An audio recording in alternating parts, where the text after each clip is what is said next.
He who reads leads. To follow her heart's desire.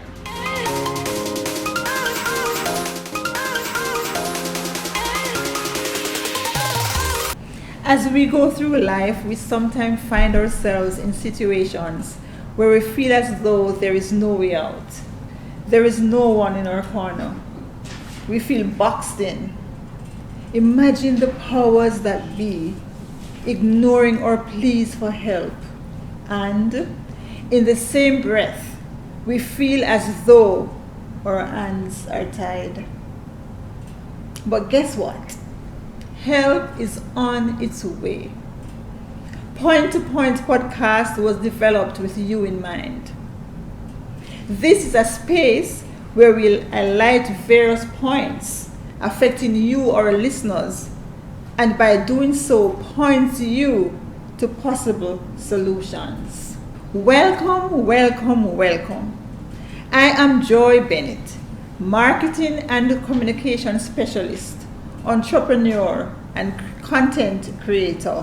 We are coming to you from the luxurious Jamaica Pegasus Hotel right here in Kingston, Jamaica. Thank you for tuning in. In today's episode, we will be discussing the topic schools, online, inline, or offline. Stick and stay, more to come. We'll be right back.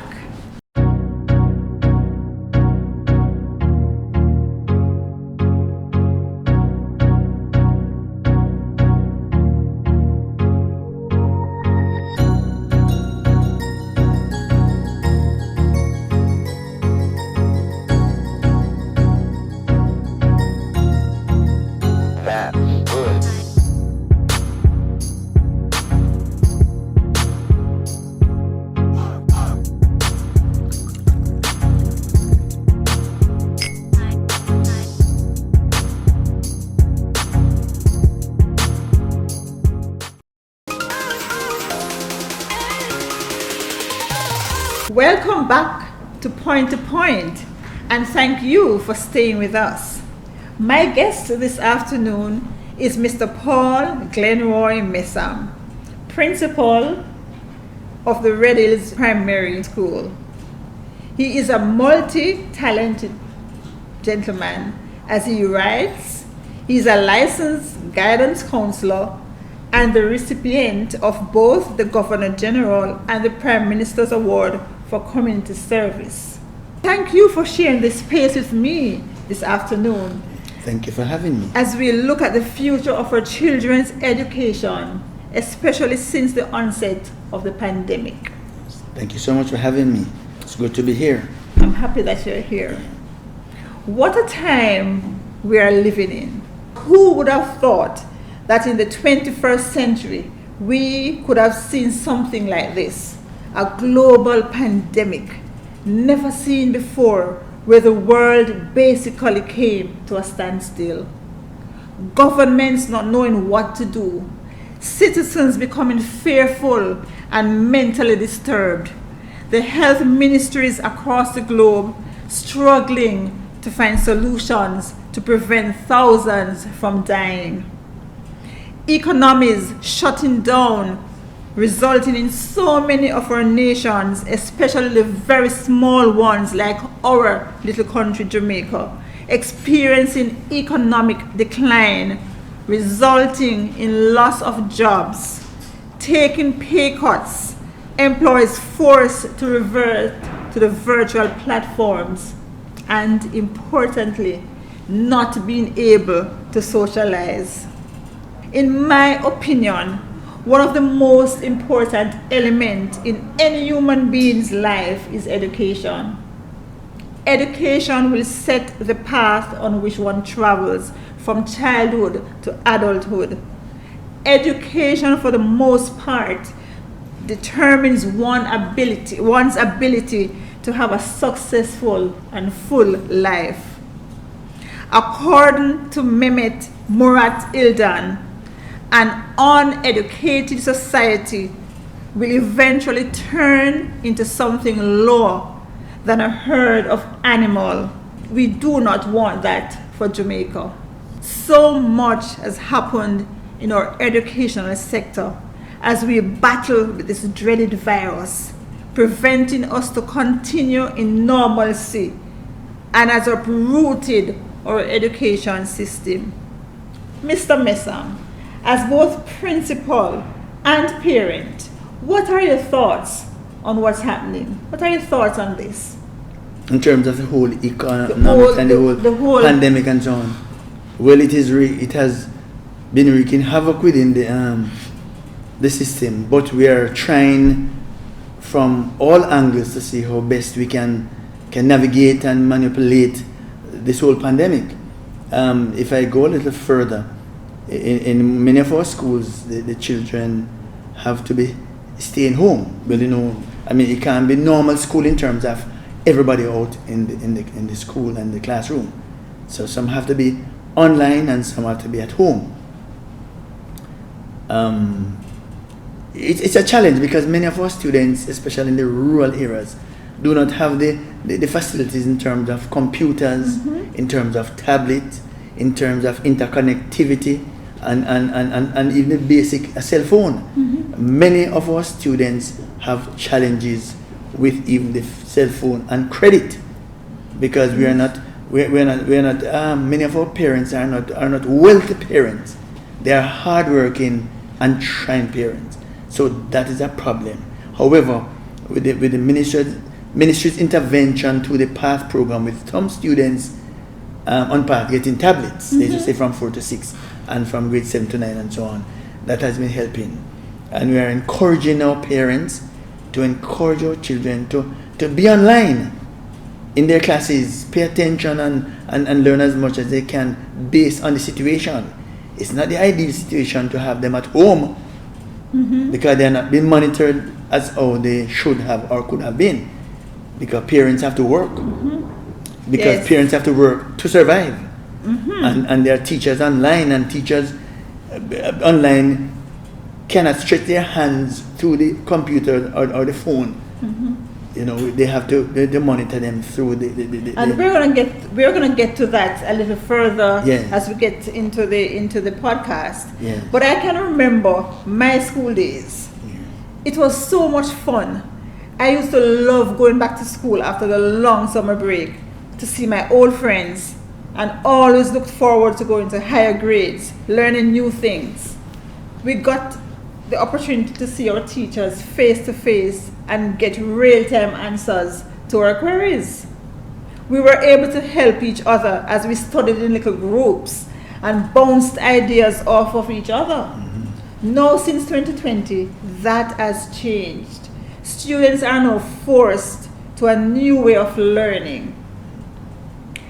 As a teacher and a parent yourself, what kind of impact is this having on our children mentally? Well, in terms of the whole pandemic, just the thought of being in a pandemic, that's a challenge. Just the thought. And on the other hand, the fact that there cannot be that face-to-face, continuous, arena within the schools, that's another problem. But all is not lost, because there are tablets, there's a cell phone, there's a computer system, and there is the whole matter of working together in small groups where we can share information, we can pass on information, we can call our teachers. Teachers are always willing to listen and to share and to show that they care. They're always there for them. But the problem we're having in many areas is the interconnectivity and the whole matter of tablets and computers.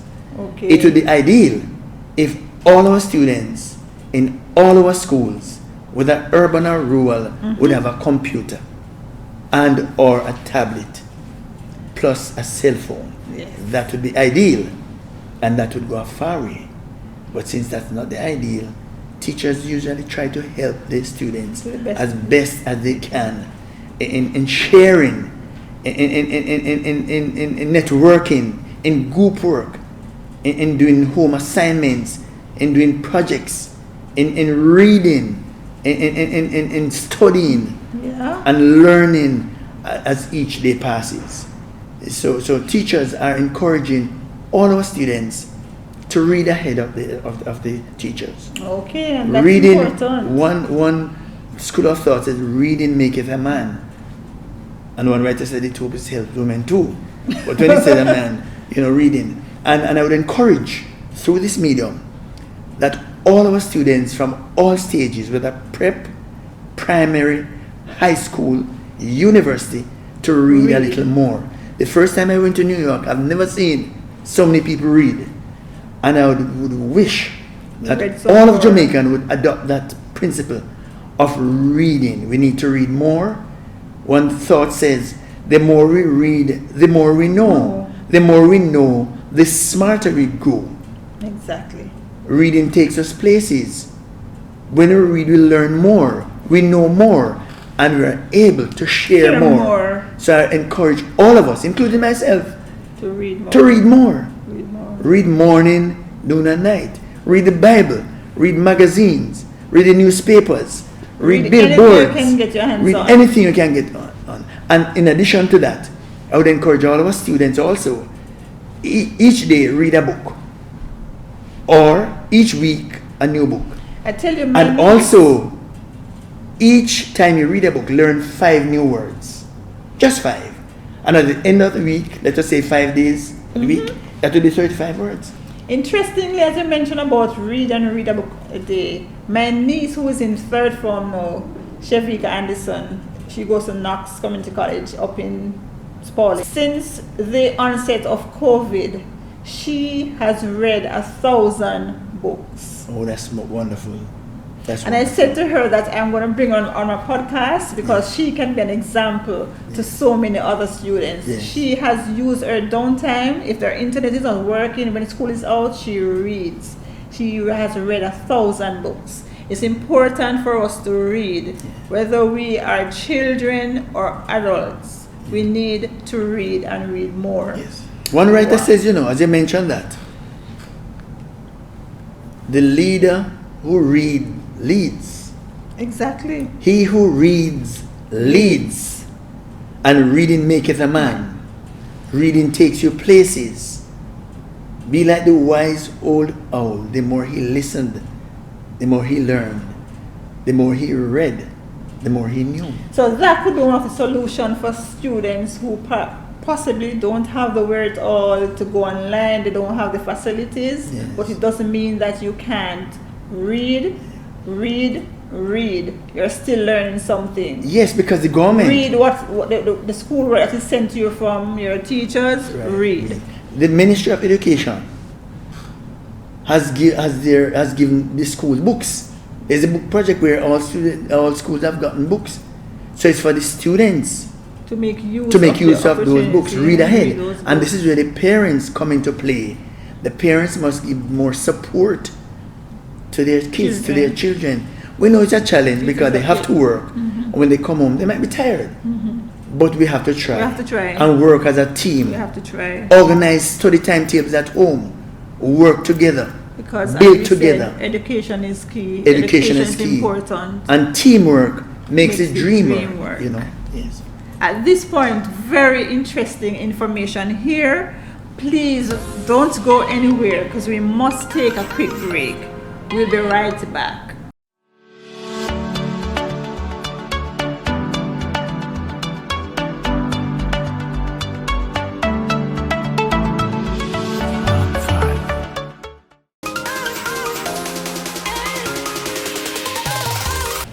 Welcome back to Point, and thank you for staying with us. If you are just joining us, we're speaking about schools, online, inline, or offline. In studio with me is our very talented principal, guidance counselor, and community service man, Paul Messam. Sir Messam, one of the things that is evident is that whatever decision is taken, there will be some children who will be greatly impacted negatively. Do you agree with this statement? And what are some of the recommendations you think could help to solve some of those problems? Whether it's going to be offline online or inline, there are going to be some students who will be affected. I hear that, but the number of students will be affected. People say it's a lot, but I don't think once the children get back into school, get into the classroom setting, get into the physical space where they see their friends and they start to interact once more, everything starts to gel. We must remember that these students are smart, and we should not take them for fools. These students, they are smart. They just want to get back into the groove of things, start seeing their friends, start getting to the whole matter of the school and the face-to-face and learning and teaching and so on, face-to-face, and they're back to normal. Yes, there'll be a few students who will be a little behind, but when they get back to school and the teachers having their reading programs and their pull-out programs and their extra lesson programs, they will get back into the groove of things. What will happen now, what we have to do, that children will have to realize, they will have to spend a little extra time in the books. And whether it's online or offline or between line or wherever, they have to spend some extra time. And this is where they have to organize their time. Time management is key. They'll have a lot of time to play. So they will have to be spending a lot more time in the books. And when they are around the computers, for those who will be doing online, they have to ensure that the machine is set up and they are prepared for classes. They do not waste time being distracted by a bug, a little mosquito or something. They have to pay attention to their teachers. They have to be focused. They have to be organized. And they have to be ready for classes online.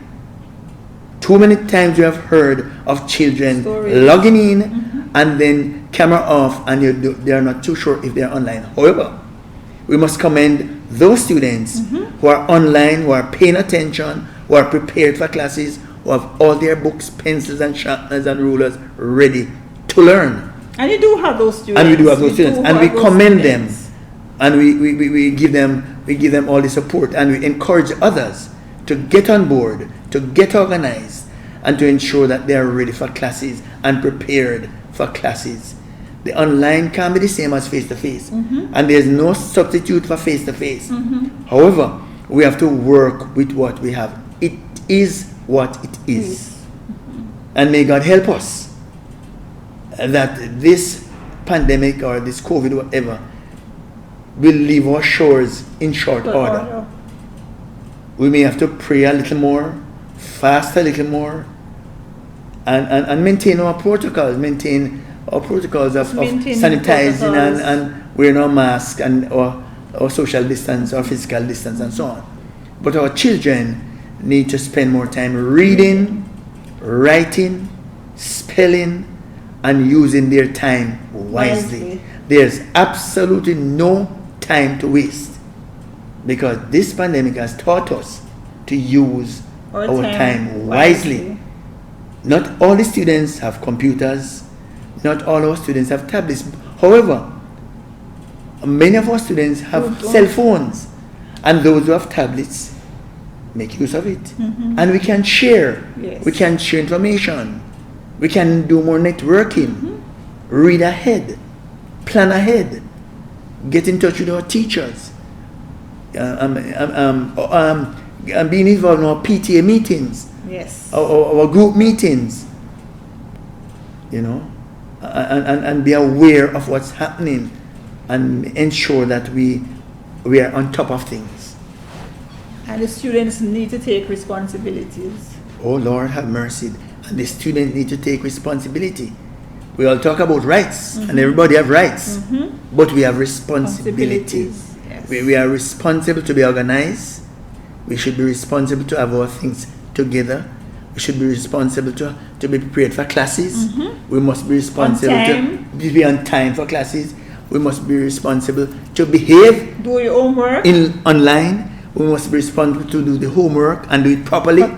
Not ham-sham and scary. Well organized, well written, borders and headings neatly underlined, and it is legible. Presentation for me is key.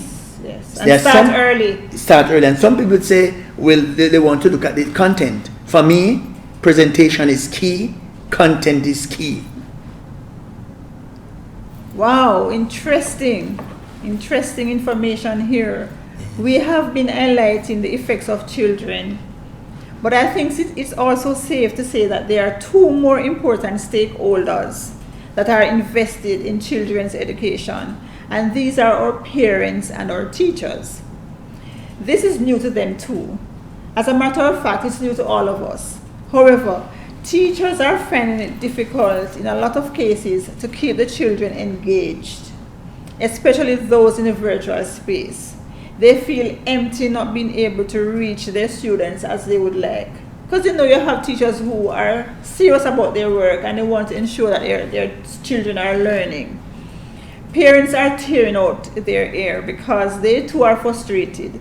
Some of them do not have the infrastructure to ensure that their children get to continue their education. The children themselves are confused, and they too have fearful thoughts about this pandemic and what it means. Do you agree with this?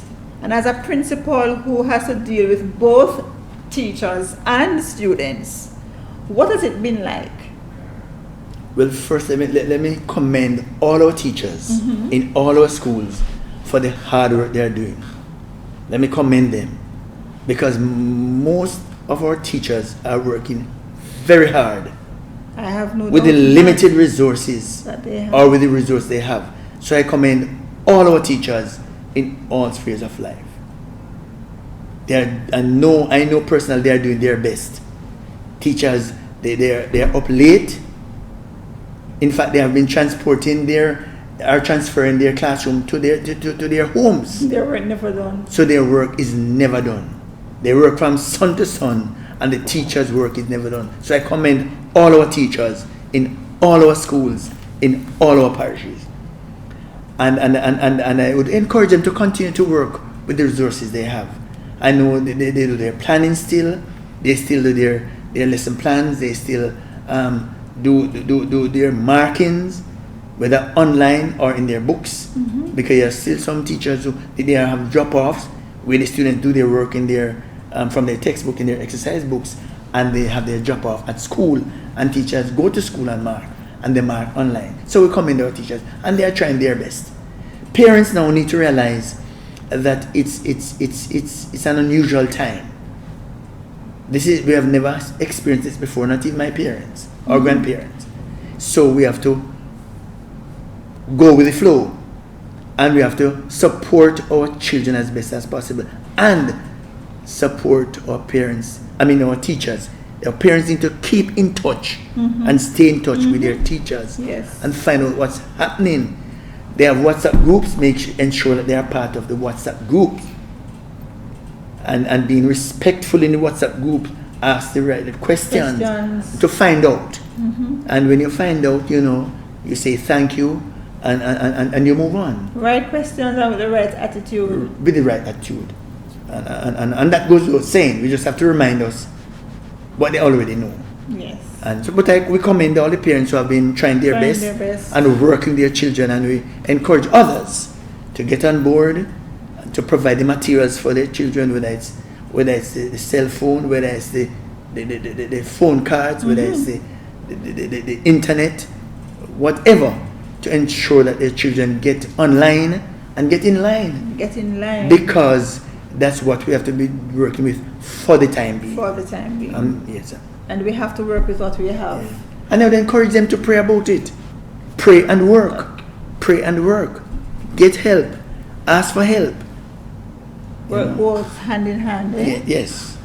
No, we are aware of the efforts made by the government to ensure that whichever method is chosen, online, inline, or offline, it will be to the betterment of the children. And I want to use this opportunity to say kudos to the Minister of Education, who has been trying her utmost best to ensure that children get their right to education. Now, based on your observation, we are making progress. But you find that some parents still cannot afford tablets and internet that will be needed. So, what are some of the recommendations you would make? And is it that we could use this platform to seek help from the outside? We know parents, and some people will say that, you know, some people have too many children, etc. But the children are here already, so we have to see how best we can help. So what are your thoughts as it relates to that? Because the minister has been trying, but there are still some students. I can't give everyone. So how can others help? Well, I must commend the minister and the whole Ministry of Education, Youth and Information for trying their best, because they have been giving tablets to the PATH program for children. Right. And there are private sector persons who have been giving and so on and so forth. So we commend both the minister and the entire ministry team and team of persons for helping with both tablets and connectivity and so on and so forth.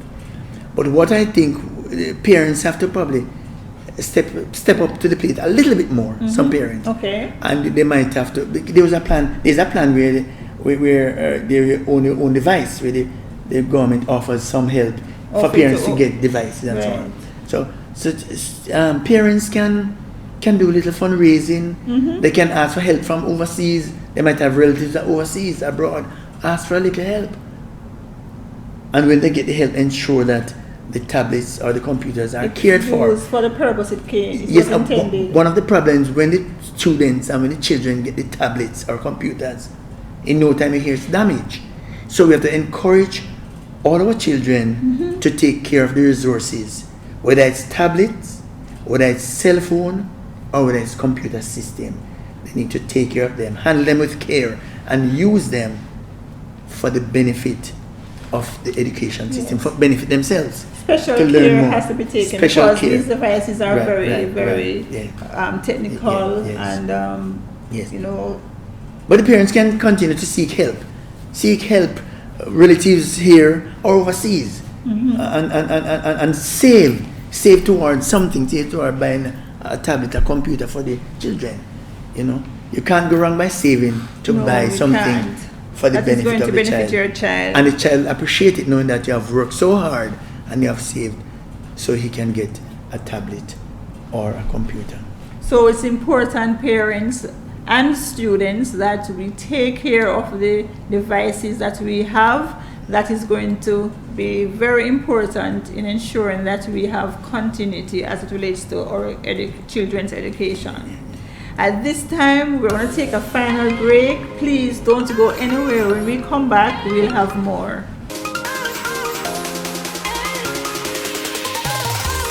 Thank you, listeners, for staying with us. We are back for the final segment of this week's episode on Point to Point, where we have been speaking about schools, online, inline, or offline. Another critical element to the puzzle is whether or not teachers should be vaccinated before returning to school, especially if the decision taken is for school to be inline or offline. What are your thoughts on this? That is a touchy topic which I don't want to touch with a 6-foot pole. But as you know, it's voluntary. But that is one topic. I mean, people have their choice whether they vaccinated, yes or no. Right.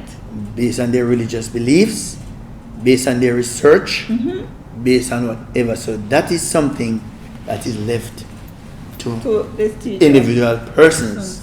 And it's one topic I really don't want to touch, as I said, with a 6-foot pole. Okay, got it. Now, as a community serviceman, parent, and principal, what kind of assistance do you think our listeners can give in helping the less fortunate? So we know you talked earlier about parents doing more by asking their relatives, etc. But for example, me, I want to contribute. How do I go about that? How would my listeners who are out there who wants to contribute, what are the ways in which they could? You mean to contribute to whether it's going to be school? Tablets, uniforms, books? Well, you know, there's a thought which says there's nothing that can't stand a little improvement. Right. So there's always a need for a little more. there's always a need for something else. There's always a need for uniforms. There's always a need for books, stationery. There's always a need for that. There's always a need for the psychosocial, the pocket money, the lunch money, the food, the nutrition. There's always the need in this time and age for more technological devices. The need for more computers. So if anybody that's listening and want to make a contribution, feel free. The schools are always in need for computers. There's always need now for tablets. There's always need for cell phones where the students can use it to access information online. You can get in touch with the principals or guidance counselors to see how best you can contribute, whether in cash or kind. The need is always there, and all schools, I mean, some schools are a little more fortunate than some, but there are some schools who are struggling, trying, and they're always in need. So once you get in touch with the administrators, and you can find out how best you can help, you can work through the PTA. You know, I was about to say the parent teacher association. You or can past student association. You can work through the churches, community groups. You can work through that and to see how best you can help. Even with the police, you know, 'cause there are some social clubs, there are some groups who are willing to help, and they may not know how to. But once they get in touch with the schools and to see and ask the question, how best can you help? I mean, you will not be turned away, I'm sure. Yeah. Good discussion And here. even from my school, you know, Readings Primary, you know, you would mind if we could get some projectors, some more computers. Okay. If we could get Look in the 10 camera and tell 10 more projectors, we'd be happy. Another 10 more computers, we'd be happy. And another 40 or 50 tablets. That would really make us happy at Readings Primary in the hills of St. Andrew. Wow. Thank you so much, Mr. Messam. Very great discussion here this afternoon. Thank you so much for taking the time to be with us and sharing your thoughts. Now, my listeners, if you have questions and or comments, please feel free to call me at 876-531-3467, email at joy.bennett.ja@gmail.com. You can reach out to Mr. Messam, as he just asked for some help, through me, as I said before, and let us see how best we can help. Thank you so much for listening, and let's keep the points coming, as next week we'll look at another interesting topic. Have a great afternoon, and guess what? We're checking out from the luxurious Jamaica Pegasus Hotel right here in Kingston, Jamaica. Walk good.